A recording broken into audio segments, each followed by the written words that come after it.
So big applause for Ignacio Monereo from Google. Gracias. Thank you. Thank you, everyone. So good morning. First of all, apologies, because I think the presentation was about predicting lifetime value in the apps world, and in fact, it's not about that. So in the agenda was a different topic, so apologies for that. My name is Ignacio Monereo. I'm Spanish. I'm based in London, and I work for the Google Play team and Android partnerships.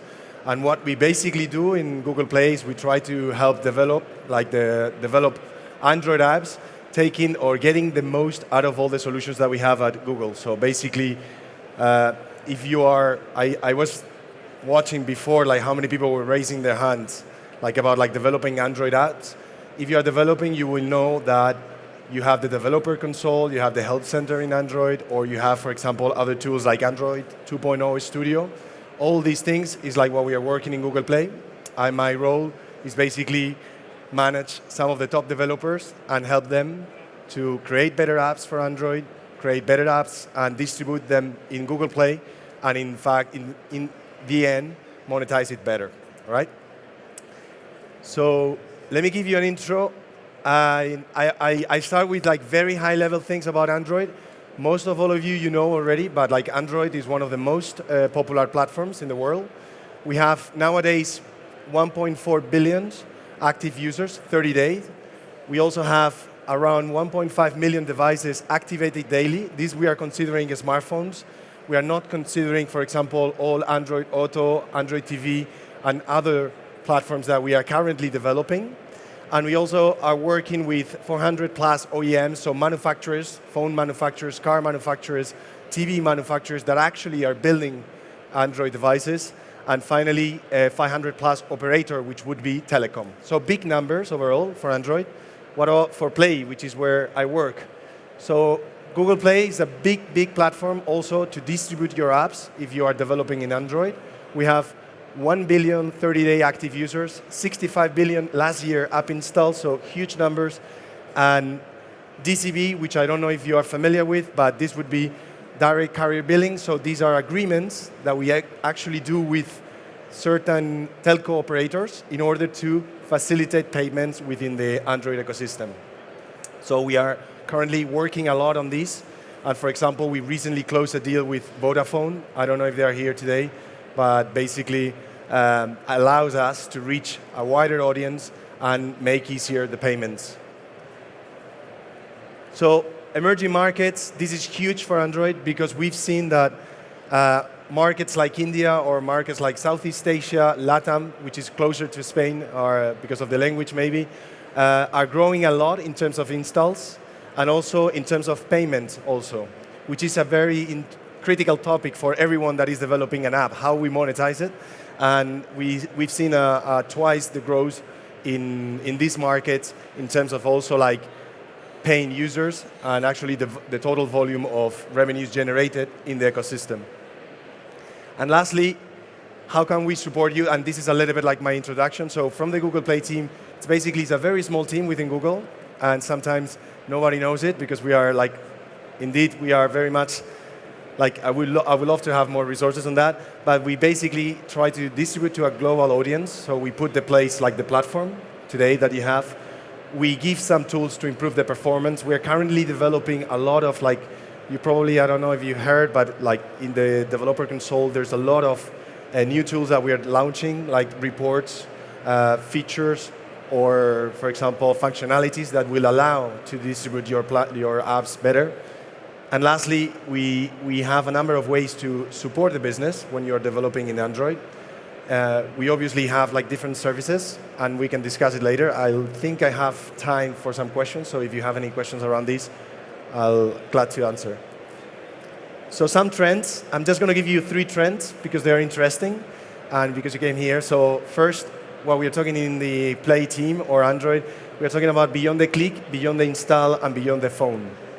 When we say beyond the click, we refer that today we are moving out of the touch and let's say typing in the phone, and we are going into a world where, for example, voice search it's becoming very relevant, and we have 20% of the actual searches in the Google mobile app, they're coming from voice. There's also like a number of projects, and you've seen it before, like around like Gesture, and this is like Project Soli, which is the ATAP. It's the one advanced technologies program within Google, and this was presented at I/O this year. And then we have the assistants. This is a conversation I had with my wife today. Well, I think it was yesterday. And it's a little bit like you can interact with the bot, in this case, the assistant, the Google Assistant, and I'm interacting with her like, when is my flight departing, which is kind of like a little bit scary at some point, but also awesome in terms of like, how can I say like, what time is, I ask in Google, what time is my flight departing from Heathrow, and here's my flight. That was literally last week.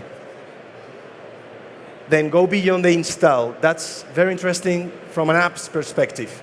The big barrier that we have when you are developing an app, and those who has an app nowadays, they know it, is like the install button. And that's a little bit what we are trying to improve. We launched a project last May also in I/O, which is called Android Instant Apps. I don't know if you heard about it, but it's basically the ability to enjoy the app without installing it. And this is something that's very cool. We are launching now with the first 40 partners in November. We will launch a new batch of partners in Q1 2017. And basically, you can see the process. I don't have the app. I search for a camera in Google search. They deliver me the results of this partner, which is BH, which is a retailer in the US. And what I get is I go directly to the product. I'm actually into the app. This is the app experience, and it's the app of BH, but without installing it. And then I get to the shipping method, I do the payment, and I just check out. So it's an incredible experience for certain markets and certain types of use. For example, news, or it would be also retail, e-commerce, would be very interesting. And the last is beyond the phone, and that we all know. We've seen a number of presentations here today around like VR, around like different platforms that we're using. So in Android, we're developing for all these number of platforms. In Auto, we are developing wearables, like we're launching now Wear 2.0 with the standalone apps that allows to run the app within the watch itself without needing a phone. So there's a number of things that you can think about like when you're developing. Obviously, there's not a case for every app, but some of the apps might leverage on the fact that we are actually developing that. So another thing we have, and this was like a project that we launched at I/O, also all the apps available in the Play Store, they are now available in the Chromebook. Chromebook is a phenomenal success in the US, especially in some verticals like education. So if you are developing apps for education, make sure that actually you can render these apps correctly when you are accessing from a Chromebook. And you can see these. And then lastly, obviously, Daydream. This is VR. Google launched Cardboard a couple of years ago. This year we announced Daydream. Daydream is kind of like the effort that we are putting into like create high quality VR. Yesterday was launched. I think it was launched. It was presented the first device, and you have Pixel XL, and also already the pipeline of different OEMs that are developing Daydream-ready phones. This is like how it looks like the interface, and we're working on a number of apps within Google that they're going to be available in this platform, which is the YouTube app and the Street View. The main difference with Cardboard is like when you have Daydream, you have a device like this, similar to that, in fact, and you can interact, you can convert this device into like whatever you want. If you're a gaming app or if you are a retail app, you can just basically transform it. I'm not going to spend time on this because actually we have only 30 minutes, but this is a very interesting topic. So how you can grow your app. And this is a little bit like some of the examples that we give day to day with our developers and how do we help them from the Google Play team. So we usually cover 3 areas: develop, grow, and earn. And I think it makes sense a little bit with the lifetime of your app. And we basically, starting from the first bucket, the first thing that it's very important, and I think everybody knows, quality is king. We just basically summarized all the 1-star ratings in the Play Store, and we realized that 50% of those 1-star comments are coming from comments related with the stability and bugs. In the developer console, today you have a way to, like we are applying some machine learning skills, and we are basically trying to cluster some of these these reviews and ratings. And in this case, you can see that, in fact, quality, it's making a huge difference. So that's something like 6 tips around like how to design your app. The first one is develop a native app. Today, many of the apps, they are hybrids. They have also web views. However, still, we have a better experience if the app is entirely native. And that's something like we're always trying to foster and incentivize. Second one is material design. For us in Google, in Android, it's very important like to apply material design to our apps, because we've seen a number of users get lost when they basically try one app to the other. So that's also something that we are putting a lot of emphasis. We launched new material design guidelines this year, and there's like new motion guidelines, things like that. Very cool. Make it easy to share content. That's actually kind of like pretty straightforward. Content offline, really try your apps that they work offline. Many apps, they say that they work offline, and then when they put like the airplane mode, for example, they stuck and they're completely blank. Then optimize your apps for other devices. That's something like we've seen. You can leverage the fact that you have a tablet or you have Android Wear. And lastly, use a strong analytical tool. I think here, what I can recommend is basically to use Firebase. Do you know, please raise your hand, who knows what is Firebase? Okay, only 1, 2. Perfect. You need to know what is Firebase. Firebase is a solution, analytical solution that we launched at I/O. It's completely free and has a number of functionalities in develop, grow, and earn in both of these 3 areas that are extremely useful. Okay? So one example of a real publisher developer, Fabulous, is basically it's a kind of like a health app, and they implemented material design, and they saw a 10x grow in the number of installs. Not only installs, but also engagement is going to be affected by these changes in design. So really, really a good recommendation would be actually to implement material design. Then let's go into the second bucket. So the second bucket is about growth. So once we have developed this amazing app, then we need to make sure that we grow. There's a number of ways to grow, and we know it. There's marketing online, we can do like PR, we can do like trying to be viral. In the end, I'm just going to cover one thing, which is like organic growth, because that's a little bit like what we do. We don't give any ASO recommendations in the Play team. That's important to mention. We don't give like that, because in the end, this is a neutral, this is like the search algorithm, so there's no recommendations that we can do, that we can give there. But we can say that we can help to convert, for example, from your organic conversions, or like people that are actually already going to your app. And there's a number of ways to do, like, first, how we acquire new users, and then secondly, how we increase engagement and retention. So this is the famous bucket where we can see that the water is flowing, but we are losing people on some holes. So let's cover the first one, which would be acquire new users. So the first thing is launch smartly. I've seen a number of developers I work with a number of developers that they actually create a great product and then they launch very quickly. They just directly launch the app. They don't leave time to test and to run a proper beta test or a proper, let's say, a staged rollout launch, and they see that then maybe the product wasn't as good enough or they didn't test it in all the devices.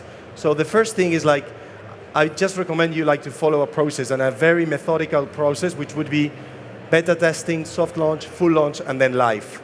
And for that, we have a number of resources within the developer console.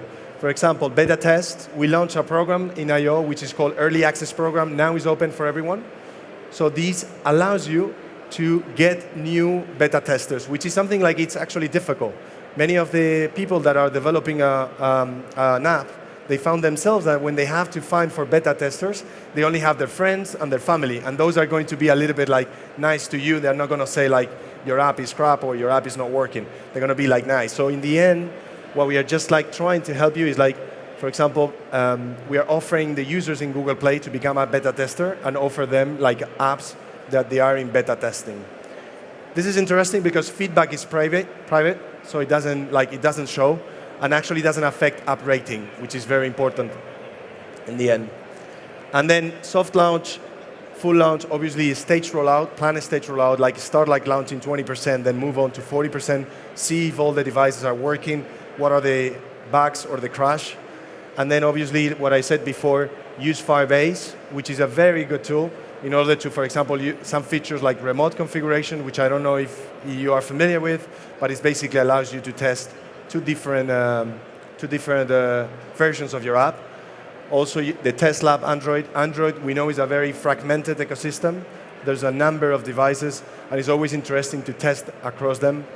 And then crash reporting, which obviously gives us, warns us that there's a problem with our app.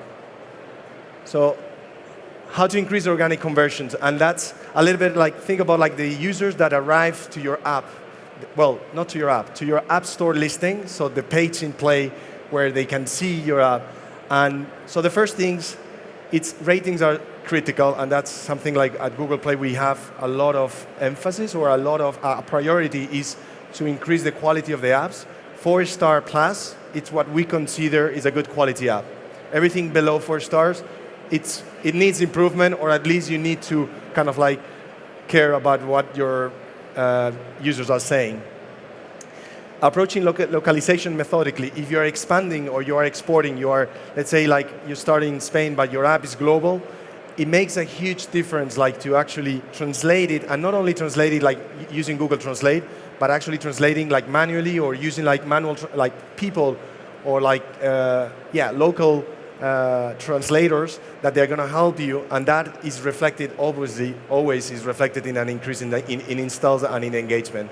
And that's something like we have a lot of examples that they demonstrate that actually they can see an increase in installs. And then store listing experiment. So you might have like 40% of conversions, 50% of conversions, meaning like 50% of the people that arrive to your store listing page actually download the app. So one of the things you can try, and gaming apps, I don't know if someone is developing a gaming app, but some things that the gaming apps, they do it very well. And I put the example of Bushido Beer by Sprite Fox. It's actually test the icons. It's incredible like how many, like what's the difference like in between different icons that you can see in terms of conversions. Even though you have a very big brand, and you might be, I think in the case of Expedia was the other day that they saw an increase in 10% just by changing the logo, and you might have like a brand. In this case, which one do you think is like, this was the control icon, and these three they were testing. Which one do you think it was like they had the biggest impact in conversions? Come on, raise your hand. First one, like the samurai guy.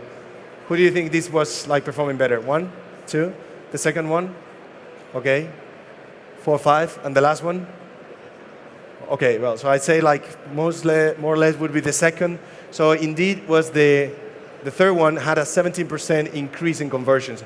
This is done through store listings, which you have that feature in the developer console, and you can actually very much test it easily by just changing one icon, and then the developer console will do it for yourself and will give you at the end of the test the results, and then you can take a decision. In this case, Sprite Fox, they decided to implement obviously the third one, the last one, because it was like an increase in 18% in conversions. So very interesting to do. And then lastly, we launched Android Nougat 7.0. So there's a number of things that we have here. So first of all, things like you need to take into account fast onboarding and seamless. This is very interesting.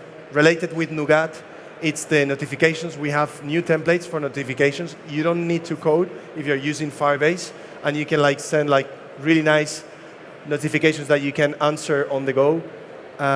Also use app indexing. I don't know if you're familiar with that. App indexing and deep linkings, they are two features that we launched a couple of years ago. Not many developers they are using it, but it allows your users to come back from search to your app, or let's say even get some installs. And this is like very, very widely used among the top developers. And lastly, one thing that many of the developers forget is like we need to kind of like customize and try to give a better experience to the loyal users. And let's move on to the last one, monetize. So this is kind of like a very critical topic. I think it's the one that I only have 2 slides. But so at Google Play, what we're trying is basically to increase the number of ways that users can pay. And we know that this is a very hard topic. We don't request card payment details when a user opens an account or just like switch on for the first time an Android device. So which means that we need to put an extra effort on partnerships, or like increasing the ways that users can pay, not only with credit cards, but also with, for example, we have 21 countries with gift cards, and we're launching more. These are like the small little cards that you can find at the supermarkets at the end. We also have direct carrier billing, which is the ability to pay through your invoice, telephone invoice. We discussed before, 21 countries with PayPal. Also, the distribution, we are trying to expand the number of countries and also the number of countries where you can actually sell your app or your game. And lastly, I think this is an example of one partner that we actually manage. Is Wooga, is a gaming company, very, very savvy in terms of monetization. And here, the kind of like the key messages that we got is like, you have a number of business models usually available.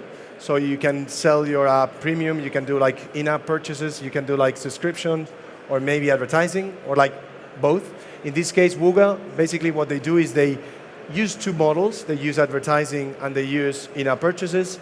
They estimate the lifetime value of every user, and they are able to predict how a user is going to behave and if a user is going to pay from the very first moment that the user is starting to play the game by certain actions. They measure like actions such as login, such as sharing some content, or like maybe reading instructions. And that actually enables them to create this matrix, which you can cluster them based on the progression and based on the spending. They can see that, all right, this user is very likely going to pay. So I'm just going to offer them like this package of coins or like these heavy discount offers. While, for example, in other cases, you might see that this user is not going to pay, never is going to pay, so I'm going to offer them like a model more based on advertising, such as interstitial ads, all right? So in the end, the key message here is maybe sometimes, and that's something also Wooga mentions, we cannot change the behavior of some users. It's very difficult to convince a guy or a person that doesn't pay to pay. But what you can do is actually make sure that those guys that they're going to pay, they receive the targeted, the exact offer that they want, and the people that they don't want to pay, they receive other ways of monetization, such as, for example, advertising. And just as a bonus, we launched two apps, which everyone that develops for Android needs to have, or I recommend to have in the phone. The first one is the Developer Console app. So it's basically it's an app that allows you to do, like check all the reviews, allows you to launch your app in a stage rollout, or like check a lot of things about analytics. That's the one on the left. And then the other one is called the Playbook app, and that is launched also as a very useful one. You introduce your app, and it will give you some personalized tips about like all the things that I mentioned here, like more in detail, obviously, app indexing, things like user authentication, which is a big issue within like a big kind of like a problem also within developers. And that's all for me. I think I'm on time for some questions, or no? I am? No? No time? Yes? Okay. I went very fast. Anyone has a question about Google Play and not us? So. Yeah. Yes. Okay. No questions? Cool. So I'm going to be around. So if you have any questions off the line, happy to answer them. Thank you very much. Bye.